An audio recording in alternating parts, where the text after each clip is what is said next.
Walay kabutangan nga kalipay sa 24 anyos nga driver sa usa ka construction company nga wala siya mapakya sa iyang pagdangop sa Brigada Cebu. Si RJ Villas, 24 anyos, lumad nga taga Uslob, Cebu, driver sa DMZ Construction nga nagbase sa Sima, Dumanhog, Cebu, nga kasamtangan maoy nagtrabaho sa karsada diha sa Karahay, Barangay Gunob sa Dakbayan sa Lapu-Lapu. Matod ni Villas, midangop siya sa brigada gumikan kay hold ang iyang sweldo nga gitrabahoan niya og 5 ka adlaw og 2 ka oras. Gumikan lang sa pasangil nga siya namaligya sa kinubkob nga yuta sa gitrabaho nga karsada. Alang kaniya dili makatarunganon kay igo lang siyang naghatod sa mga kinubkob nga yuta. Din wala siya kalabutan niini kay igo lang siyang gipadrive sa maong mini dump truck. Nakahatag ni Villas og grabing kaguol nga wala siya masweldo Subay sa hitabo ang Brigada Action Center ubos sa pagdumal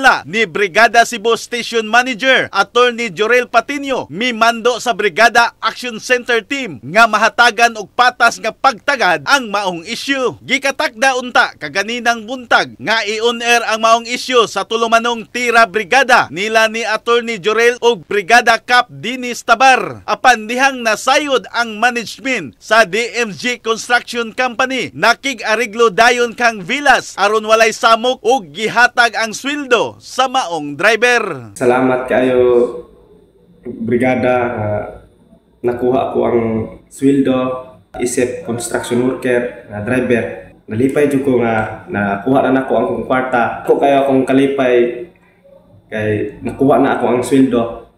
Salamat kayo sa brigada. Salamat kayo. Daghang salamat Attorney Jorel nga imo kong tabangan. Ang driver nga walay trabaho gumikan kay mihawa na sa maong construction company ang nagpasalamat sa Brigada Cebu ug kang Attorney Jorel Patino gumikan kay tabangan siya nga makatrabaho kung makasumiter kini sa balidong papilis sa pagpanarbaho. In the heart of changing lives, ako si Brigada Alan Tangkawan sa 90.7 Brigada News FM Cebu, the Music and News Authority.